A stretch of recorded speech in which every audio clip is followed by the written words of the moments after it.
עכשיו נגיד בוקר טוב לאילן סטיבן סיגל, מנהל אגף שיווק פרטי בזק, מעניינים. מעניינים, בוקר טוב. היום אנחנו נדבר על האפשרויות המגוונות שלנו לשמור את המידע בלי כונן חיצוני. או לא לשמור, ואז הם פשוט נעלם הכל. זה מאוד עצוב כששומרים. לא נעלם לי בחיים מידע. יש מהיום שהוא הגיע אליי מחשב אישי הביתה, כמה זה, 20 שנה כבר?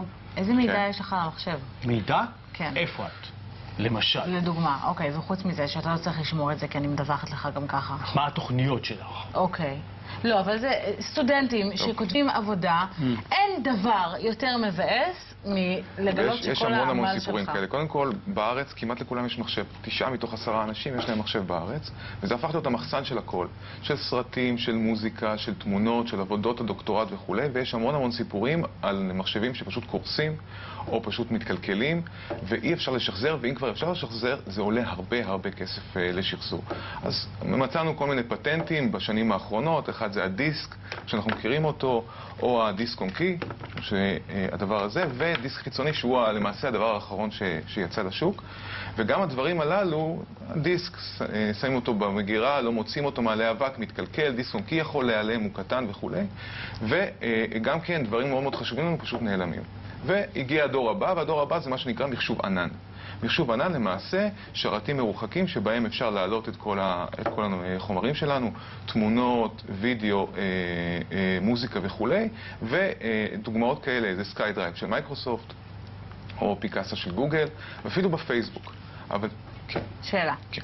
בפנקס הקונספירציות שלי, אני רשמתי לפניי שזה עלול להגיע לידיים הלא נכונות ברגע שזה נמצא אי שם ברשת, לא? זו נקודה מאוד נכונה. קודם כל, ברגע שאנחנו מעלים את התמונות או את הדברים החשובים לנו, על שרתים שנמצאים בדרך כלל בחול, בכל מיני מקומות, בעיקר בארצות הברית, במקומות הקרים של ארצות הברית, אלסקה וכו', אנחנו לא יודעים מה קורה. זה יכול להיעלם, זה יכול לקרוס, אנחנו לא יודעים מה קורה. ויש פתרונות שהם לוקליים, מקומיים, ישראלים. דוגמה לזה זה פתרון שנקרא נטדיסק. זה פתרון שהוא בעברית, והוא נותן תמיכה 24/7 על כל הדברים שמעלים. זה דבר נורא פשוט. נכנסים לאתר, או מורידים מה שנקרא קליינט תוכנה, ובאותו רגע אפשר לעלות או להגדיר תיקיות ספציפיות, והכל נמצא ונשמר בשרתים ישראלים, פה ביפו, ויש תמיכה 24/7 אם נתקלים באיזושהי בעיה. אבל אני לא יודע,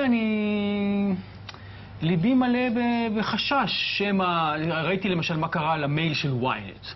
כן, המייל של ynet, אנשים שמו את כל המייל שלהם ב-ynet, לפני שבוע הם קיבלו הודעה, צר לנו, שורת המייל שלנו הסתיים. גם בג'ימייל זה קרה, עשרות אלפי, בגלל תקלה טכנית, עשרות אלפי מנויים נמחקו, מאות אלפי. זה בדיוק מה שאני אומר, מפני שמדובר בדרך כלל בחברות מצוינות, אבל אתה יודע, תקלות קורות.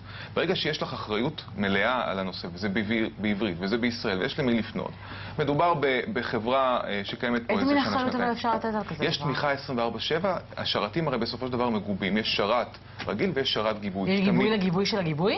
יש גיבוי לגיבוי.